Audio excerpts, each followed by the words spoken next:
Conversations. It's great to talk to you. Thank you, Jamie. I'm so delighted to be here. Yeah. So we talked a little bit about this sentientism idea. In simple terms, it's a commitment to evidence, reason, and compassion. So what I'm trying to do in this, what might become a series of conversations, we'll see if anyone else wants to talk to me, is really just to talk about what's real and what matters, and sort of go through a bit of a personal journey about on those two questions with people. So thank you so much for making the time to talk to me.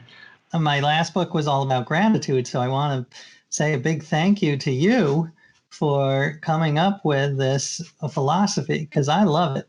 I think labels are a dangerous thing, but if you're going to have to go with a label, I think sentientism is a great one, because I do believe that moral progress means expanding your moral circle. So at first, when you're a baby, you are only concerned with yourself, then your family, then your city, your country, and then the world. And so this is sort of the ultimate circle.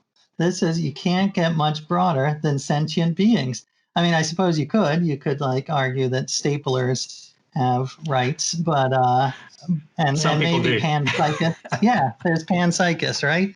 Yeah. But I don't, not going down that road. I love the idea of all sentient beings is what we should be thinking about as our extended family. That's who we should be worried about. So thank you again for your work.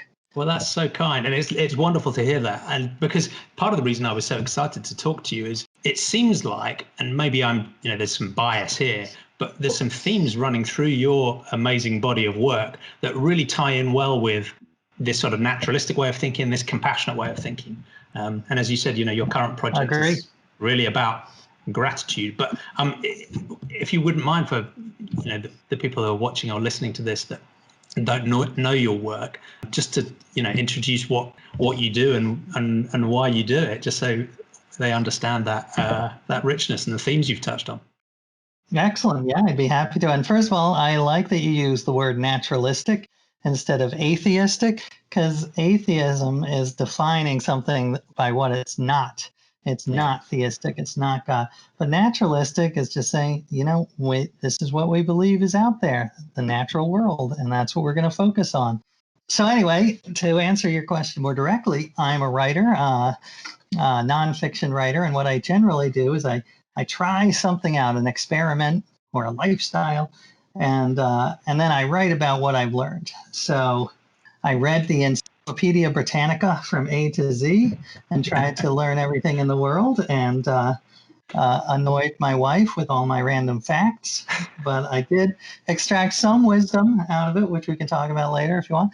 I did, perhaps my best-selling book was called The Year of Living Biblically, where I decided to follow all the rules of the Bible, mostly the Old Testament. So that meant the 10 Commandments and love your neighbor, but it also meant growing a huge beard, because you're not allowed to shave, according to Leviticus.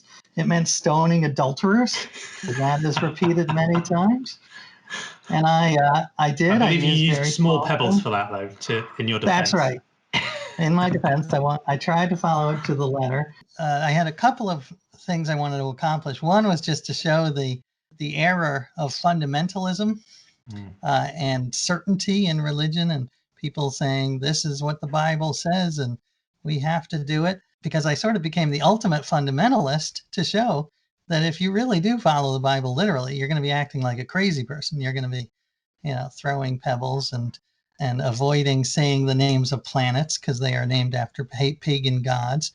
I didn't want it to be a hatchet job, because I wanted to see, is there anything in religion that is worth adopting, maybe for a more secular society person like myself. So those were the two. But overall, that's what I love to do, is I love to try things out and experiment. And as you say, I think it is very wound up with many of your themes. So one of which is just this idea of evidence, because it's all about experimentation and seeing what works and what doesn't, and adjusting your beliefs according to that. It's also a big theme is everything is connected.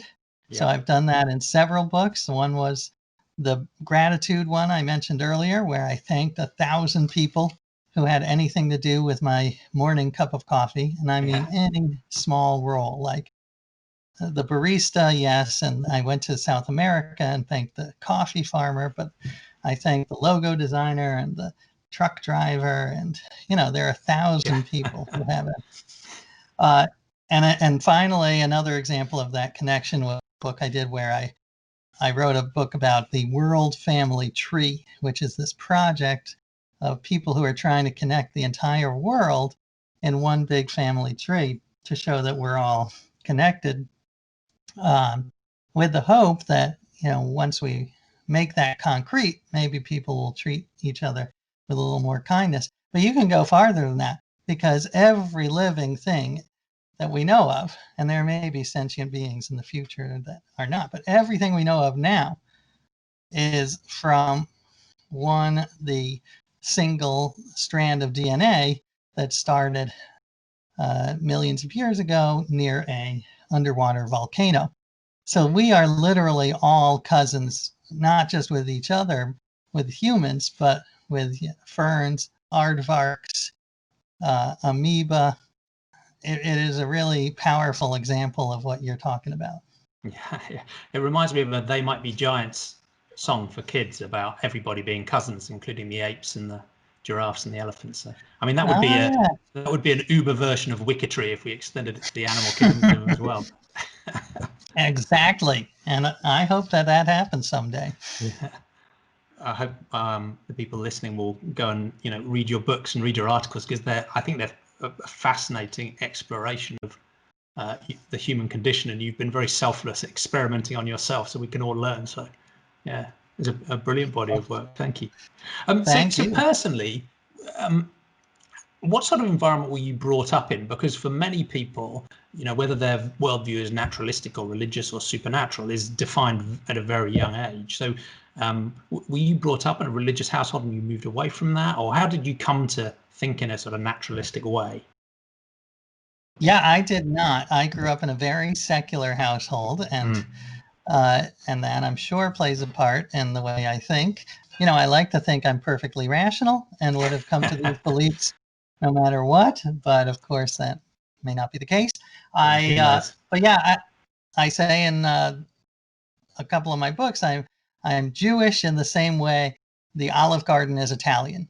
So I'm sort of nominally Jewish, but not very. I never did any of the rituals growing up, and I've always been a fan of science from a young age, reading books about scientists and science, and I I don't think I have the patience to be a great scientist or the intelligence, but I'm a fan and I try to promote it as as a fan.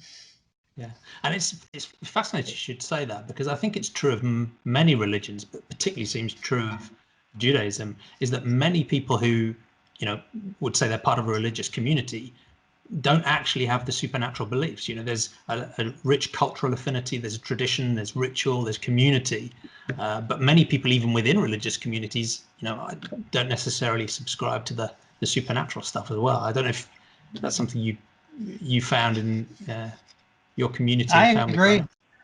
Yeah. I agree 100%. One of the rabbis that I talked to talked about how religion has three B's. Yeah. There's belief, belonging, and behavior. I don't know if you've ever heard that way to split it Mm. up. But belief is a belief in the supernatural. Belonging is being part of a community. And behavior is this idea of acting ethically, and also rituals, following Yeah. certain Yeah. rituals. And I certainly do. I'm not a fan of the first B, belief in the supernatural. I think that belonging can have some wonderful benefits. Yeah. It can have huge drawbacks if you become too insular and start seeing the community as a tribe where you're better than others. Yeah. That's a bad use of the belonging. But I And think can be as difficult if humans, you choose you want to leave as well. that's true. Yeah. Right. Right. So that's another downside. Um, And then behavior, I think having a group that sort of approves and reinforces your behavior is good.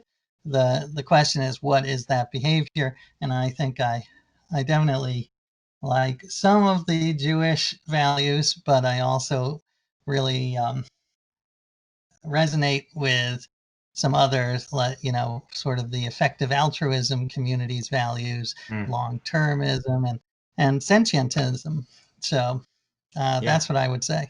And were you ever tempted by aspects of the religious or the supernatural as you've done your explanation, your personal explorations, and whether those were tempted by religion or other aspects of New Age stuff? Have you ever been tempted down any of those roads? Weirdly, I don't think, I think maybe it's a genetic predisposition, but I have been fascinated by it. Yeah. I remember even in high school, I lived a block away from New York City's Scientology Center. Yeah. And I went in and I gave a fake name because I knew enough that I didn't want them tracking me for my rest of my life. But I just loved hanging out at the Scientology Center all day and hearing their beliefs. And I really do. Yeah, I mean, that is one of my obsessions. Why do people believe what they believe? And I am sure that I have a lot of irrational beliefs or probably supernatural beliefs, but I do try my hardest to have a reality evidence-based belief system. Yeah. One reason that some people find religious or supernatural beliefs attractive is because they feel they need them for their morality. So that they feel that, to have a clear definition of what's right and wrong, you need some perfect independent judge to assess your actions and your intent and the outcomes, and also then to punish you or to reward you, either in the afterlife or while you're still in your main life. And people are very nervous that if they give that up, they feel like they're cast adrift morally. What is morality if there is no externally defined right or wrong? And you clearly don't feel that. So how would you describe the grounding of your ethics and your morality? What and who and what types of things matter? Yeah, it's a great question, and I think about it a lot. And I do think that sometimes, being religious would be better in some ways, because, like you say, you have a solid foundation. You've got the sacred text. I Yeah. once, I took that online course on ethics from a Harvard professor's name I forget, but I remember he once said early on that, studying ethics might make you a worse person in the short term, but hopefully a better person in the long term. And I thought that was interesting because, if you do start to question and like, I'm not going to go to hell. So why don't I just, steal this magazine from the deli? Uh, you it might make you a temporarily worse person, but hopefully you will sort of evolve and realize that maybe you should be good for other reasons besides the threat of eternal damnation. And I will say I have a complicated, still evolving view of this. I would say I'm pretty much lean towards consequentialism, Yeah. that whatever is good for the greatest number of people is what I generally look for in terms of solutions. But I don't think that that is I'm not a moral realist in that I don't think that that is a fact of the world, like 2 + 2 = 4, that we Yeah. should be looking for the greatest good for the greatest people. On top of which, it's super complicated because what good, pleasure how do we create a hierarchy of pleasure versus like the joy of listening to a symphony versus having sex, or, and also how do we split it up? Like, would you Yeah. rather have a million people super happy and one person miserable, or 1,000,001 people moderately miserable? Uh, And I don't think there's a right answer to those questions in the way there's a right answer to, the law of gravity or 2 + 2 = 4. Yeah. But I think the best we can do is just debate and try to be compassionate and figure out some sort of system which will never be perfect, but will be better than what we have right now. Yeah. Yeah. And my personal view is I agree. I'm not a moral realist in the sense that I think if we had a universe with no sentient beings in it, there would be no morality. I don't think there would be anything of Agreed. moral worth, and there would be nothing to do moral thinking. So in that sense, there isn't some sort of Platonic ideal that's floating out there that we can discover is true or not. But at the same time, some people who reject moral realism go completely the other way and say, there is no grounding for morality, and it's just what we happen to be able to negotiate. And they almost end up in a sort of relativistic point of view where, in the extreme, nothing's right or wrong. It's just a matter of personal opinion. And I guess I find quite a natural middle ground between those two positions that says there's no perfect Platonic ideal, but it's also not totally arbitrary, because we are evolved sentient beings with a biological history, with an information processing architecture in our minds, with a set of sentience where there are things we enjoy and things we don't like. You might call the negative experiences suffering. You might call the positive experiences flourishing. I know I don't like suffering, and I'm pretty sure you don't. And I can extend that to sentient non-human animals and so on. So in a way, that's my grounding. My grounding is if morality is about anything, it's about concern for others, and those others don't like suffering and do like flourishing. So in a ridiculously simplistic way, it's suffering and death are bad, and flourishing and life are good, and bear in mind all of the entities that can do those things. And that's almost it. It seems sort of almost tautologically, trivially straightforward, but most people on the planet still disagree with it. It seems odd. So it's an important naturalistic grounding, but it's not really a moral realism, because you can still choose not to be moral, right? You can still choose not to care, and fine, the rest of us will constrain you. I think we have a very similar view. I agree. I think that there are ways to set up the world and society that will increase flourishing and happiness, and there are ways that will decrease it. So, the Taliban is a bad way to set up society. Although a relativist might look at the Taliban and say, who are we to judge their culture? Their Right, view is which just is as valid. right. But I mean, valid is a weird word. I mean, it is valid in that it exists, but it is also a society that I think creates more misery than other societies. So, relativism. I'm just talking about the amount of suffering versus the amount of happiness, and Taliban seems like an example of one that's not so good. And I also think you can sort of rank different kinds of values. Like there is a value.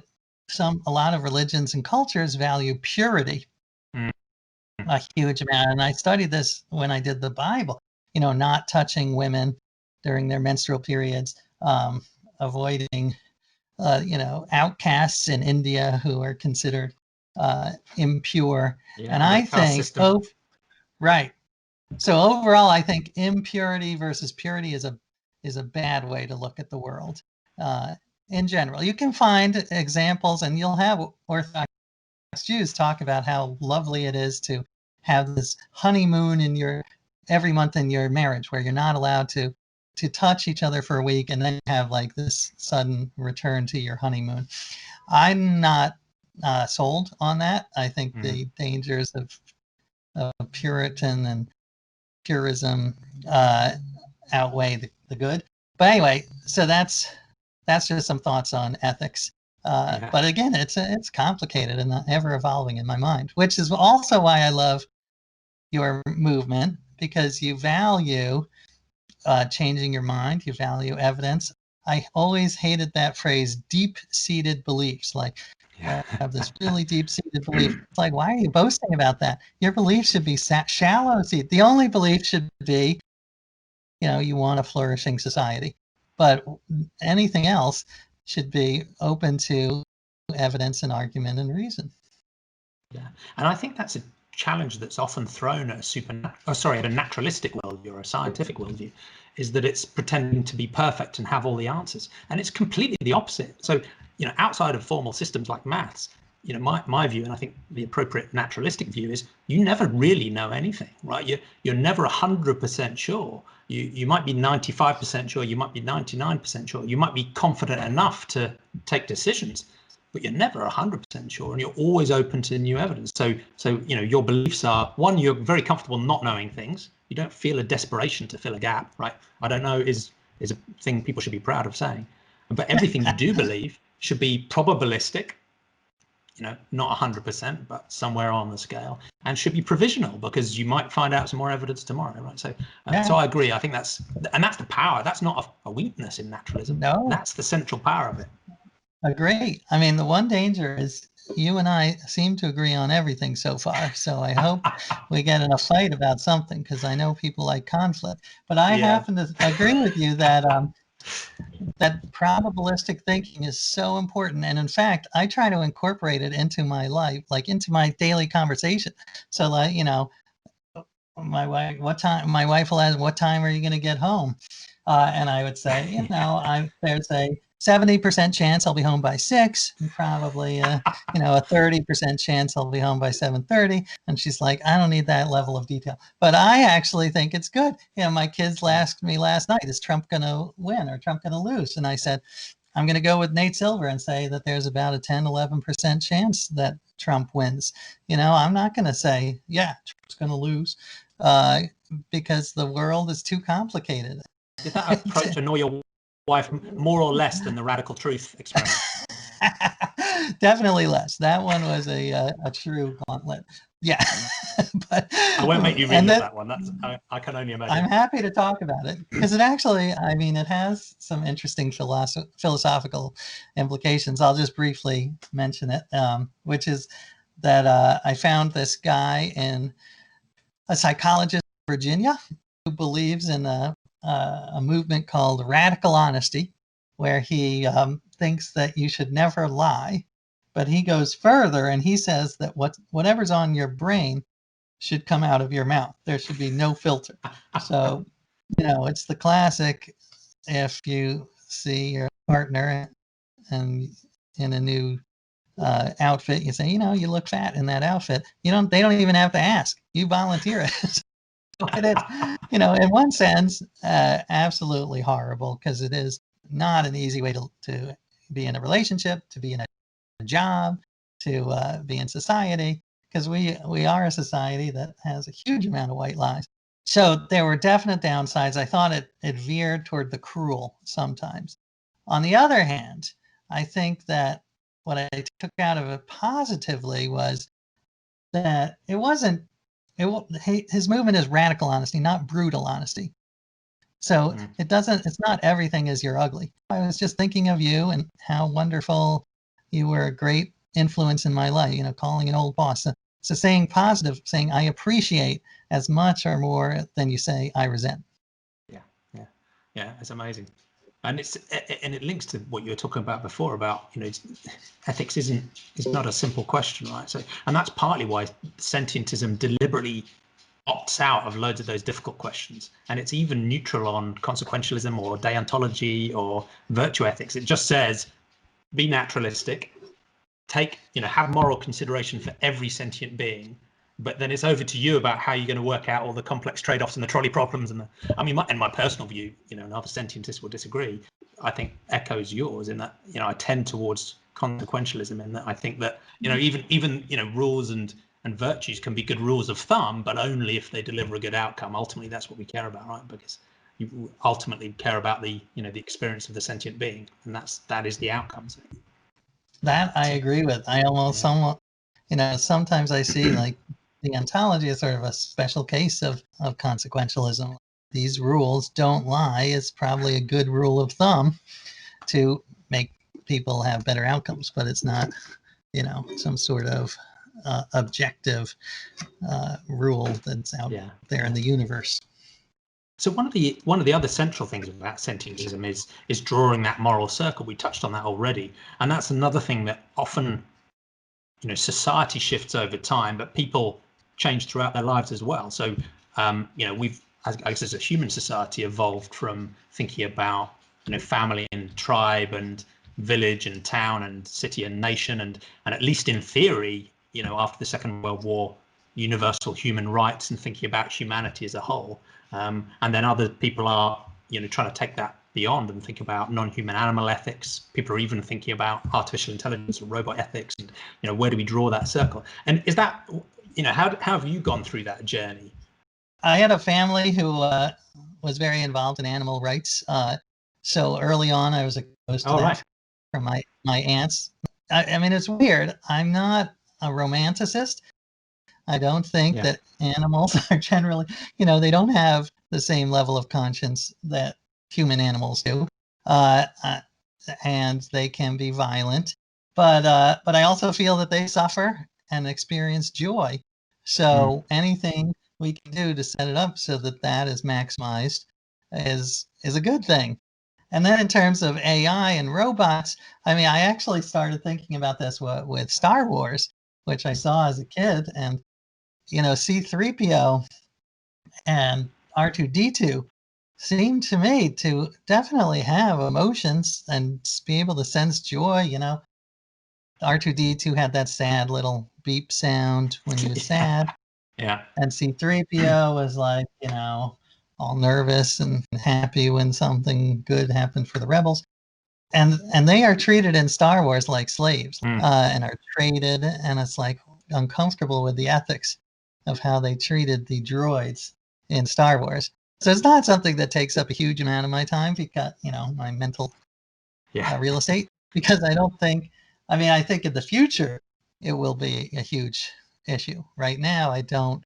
And again, it's a thorny issue, but I don't think that any machines have reached the level of the ability to have joy and suffer pain.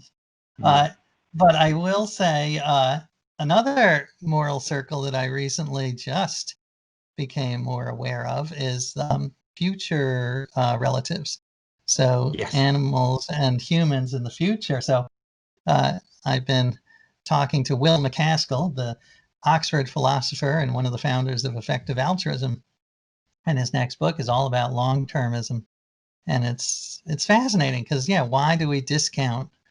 We shouldn't discount people just because they live far away in geography and space. So why should we ignore them just because they live far away in time? Yeah, that's a fascinating topic. Again, it's another step change in the mode of thinking that can feel quite counterintuitive at first, but then when you work it through from scratch, almost with a child's mind and with a logical mind, it's another extension we might need to make.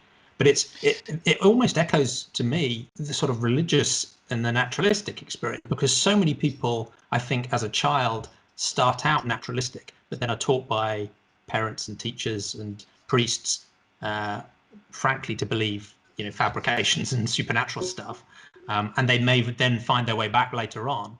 And it's similar with the moral circle. And I think most children would start out, maybe not being sentientists, but certainly having a fairly universal compassion. If you introduce a toddler to a pig, it wouldn't cut its throat to see what its flesh tasted like, right? So they almost start out with that fairly natural level of compassion, but then society teaches them that no, it's completely normal, if you like the taste of an animal, to have it tortured and killed for your pleasure.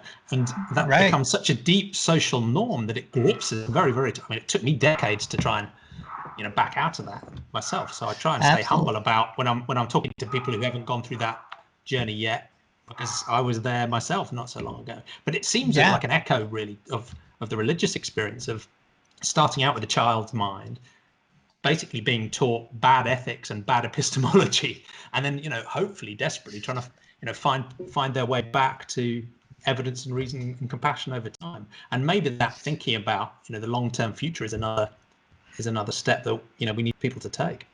Well, I love it, and I also love it because I think we might have found a little daylight between us. I'm not sure, and this is an empirical question, so I'm not saying for sure. Something to fight over. I disagree.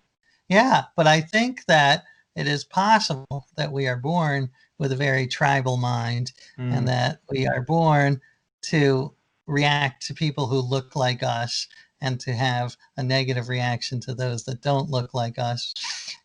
So it is possible that I disagree on sort of that people are born in a state of, like Rousseauian, uh, yeah, yeah. I, naivete. Maybe, babies might be horrible, horrible people I think that we I think that's eventually. entirely fair. I mean, toddlers do pull the legs off spiders, so I shouldn't be too naively optimistic about the initial state of young humans. So that's a fair challenge. Yeah. So one of the sort of closing things it would be good to talk through is we're in this weird position, I think, both of us, where we have a naturalistic worldview. We have a sentiocentric worldview where we think anything capable of suffering or feeling joy matters morally and deserves our compassion.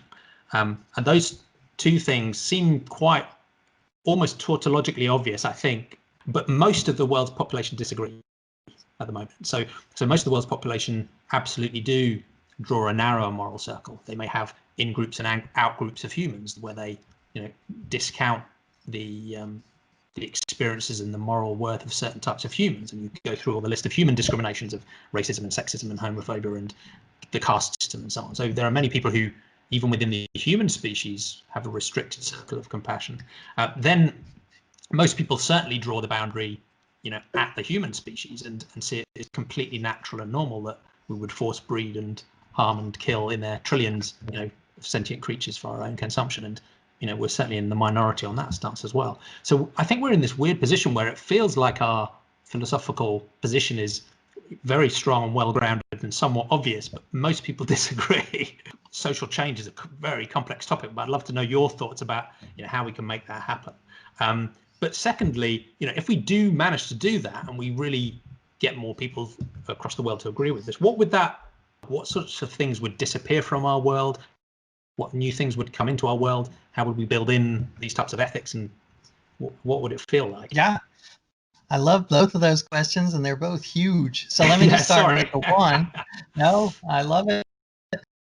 Uh, I mean, first of all, how to get people to expand their moral circle is something I think about a lot. Again, I don't have perfect answers, but I have some general notions that I think might be useful. One is just the one that I talked about that I used in my book about the global family tree, is trying to get people to really concretely see how we are all connected. And so whether that's through family, and there are actually interesting studies. There was a Harvard study about 2 years ago where they took a group of Israelis and Palestinians and they mixed them together, and then they told one half that they showed how they were related genetically, very closely related, and the other half they didn't. And then they did sort of a memory test where you could apply mild electric shocks to the other person in the test, uh, and the result was that when they saw how closely they were related, they were kinder and more open to discussion. So that's just one study, but it indicates maybe that's a good strategy. There's another strategy that's got its pros and cons, but basically, when I was interviewing George Church, who's a Harvard one of the people involved in CRISPR, and he's like, well, common enemy, that really is the way to unite people, Yeah.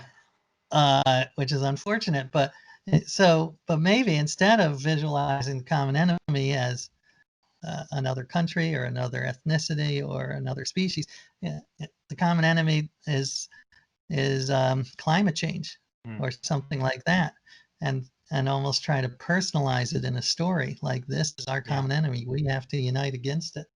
And the climate change story should also help us on the moral circle expansion, because if you look at the role that animal farming plays, for example, it should give us yet more ammo on that front too. So Absolutely. And then I think there's power in sort of very concrete anecdotes like Peter Singer's thought experiment of the man in an expensive suit who walks by a drowning child, would he jump in to save that child, even if it means ruining his suit? And most people would say yes. So trying to come up with stories like that. And then finally, one other that occurs to me is I think guilt is can be exhausting as a motivator. Like, that you remind people, oh, you have this wonderful life and with your iPhone, and there are 2 billion people below the poverty line. It's just, if you go through your life like that, it's really hard to get motivated to help them, because you kind of get angry at the person pointing this truth out to you. Maybe a better motivator might be something where you have the power to save one person's life by donating $2,500. Like, that is crazy. Like, just by writing, spreading your wealth a little. So maybe that's a way to get people more excited about the expanding moral circle. I mean, and then your other part of the question, like, what will that look like? That's a great question, and I need to devote more time to it. I want to hear your thoughts. Utopia? Yeah, what is the utopia? Because, I mean, again, it all depends. You could argue that the utopia is every sentient being hooked up to a pleasure machine 24 hours a day. And, maybe that is. Again, I don't think there is one utopia. There are many different sort of suboptimal utopias, near-topias. But I would actually, since you've given this more thought than me, how do you see the world different when more people see it through our eyes? So I think it's almost dangerous to have too clear a view of some sort of utopian state, partly because, as we talked about earlier on, it's so important for us to have compassion for all of the other sentient beings, each of whom has an opinion about, what they want to do with their life and where they want their experience to go.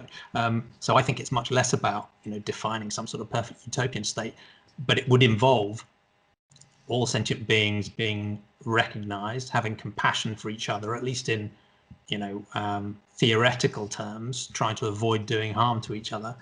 I think we'd see some of the very obvious harms that come from discrimination, both within the human species and across species, wiped out, so that you'd see the harms of animal farming and speciesism and racism and sexism and caste system and so on erased. You'd see harmful practices that are motivated by supernatural or religious beliefs erased and wiped out. In a way, the priority is more about reducing suffering and getting rid of the bad problems first, to free up the mental and moral capacity of, all sentient beings, but particularly humans, given our special capabilities, to then work out what we want to do next. And this is another area where we might have a slightly different view on the long-termism, because I do see the long-term as being deeply important. But at the same time, I think our best chance of securing a really good long-term future for all sentient beings is probably in freeing up that mental and moral capacity from the sentient beings that exist now, and upgrading our value systems and upgrading our epistemology, so that we can, take better decisions minute by minute, day by day, hour by hour, and year by year, to secure that long-term future, both as individuals, as consumers and voters and leaders and managers and employees and shareholders, but also at an institutional and a NGO and a governmental level. So in a way, another thought experiment is to take all the positive things about our culture and our laws and our statements of rights and replace the word human with sentient being and see what that does. Human rights to a universal declaration of sentient rights. We rewrite the sustainable development goals to take account of, not just human objectives, but the objectives of all sentience. You have government policies that, are explicitly committed to following scientific evidence and reason and running pilots and running experiments, and you have rules and laws and governance and constitutions that are explicitly crafted around a universal compassion. So, I mean, who knows where that would end, but I'd certainly hope that, and I'd expect that, rather than ending up with, 100 billion sentient beings plugged into racks of joyous experience machines, we'll end up with a massively diverse, rich, sort of buzzing with life and different opinions and different flavors of sentient experience, many of which, we haven't even begun to dream of. So and there's some fascinating people involved in, the effective altruism movement, but also in transhumanism, who are thinking in some, truly radical ways about where that might go too. So my priorities are more prosaic. I am more biased towards the sentient beings that exist now and definitely will exist in the future. But yeah, I don't disagree. I think it's it's a bit of almost an empirical issue, like what is going to create the best reduction in suffering, and maybe your strategy is right. Instead of focusing on existential risks, it is possible. I remain agnostic, my favorite state, but yeah, I think it's a wonderful movement overall, and I totally support it. Thank you. And one lever you didn't mention in how do we make change happen that I think is deeply important is just normalizing this way of thinking, and that's partly why I'm so pleased to have you talk to me today and to be associated with the movement and on our wall of scientists. George Church is up there as well, by the way. It was Peter Singer. Good. Because having well-known deep thinkers like you associated in some way with this just helps to make it feel more normal. And as a group that is often fighting social norms both on the animal ethics front and the naturalism front at the same time, it makes us interesting dinner guests. It's really important to have people like yourself helping to normalize this way of thinking, which we see as so obvious. So it's been wonderful to talk to you. Well, it has been wonderful to talk to you, my fellow sentient being. Yeah, and I'm sorry we didn't manage to fight more about stuff. I'm sure it will impact my 21 YouTube subscribers will be disappointed at the lack of us destroying each other, but they're compassionate people, so I don't think they're in that mode. That is good. And also, I think it is a bad part of our wiring that we seem to like conflict so much. So maybe the more we elevate cooperation over conflict, maybe that'll become a new value.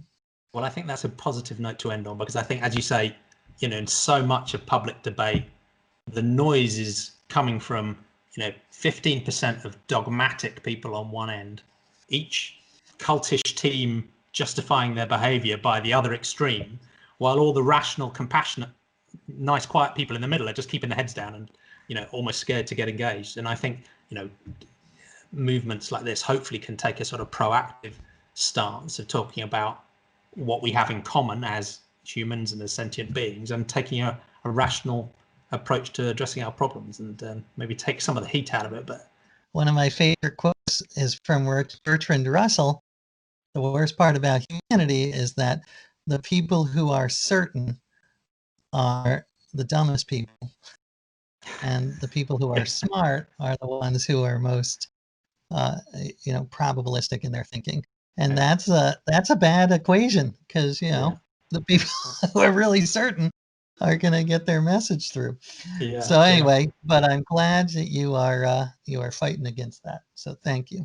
Thank you. And I think the final thing we'll see in the future is that your suggestion of changing our language, so instead of saying bro, we say hi sent, short for sentient. I think that will catch on. Well, that is lovely. Yes, I think instead of bro or captain or whatever, vicar or whatever, governor, like you British people say, or cousin, we should all say sent. Hey, sent. Yeah. What's up? Let's make it happen. I'm sure it will start from this video when we go viral. No doubt. So, let's close up now. I'll let you get on with your day. But what's the best way for people to follow you and find your work? And yes, it's nothing mysterious. I have a website, is ajjacobs.com, and on Twitter I'm at ajjacobs, and Facebook I have active Facebook there. So yeah, I hope to keep in touch and keep exchanging ideas. Yeah, thank you. And it's brilliant to have you on our wall on the website and in our Facebook group too. Thank you. It's been a real pleasure. Thank you.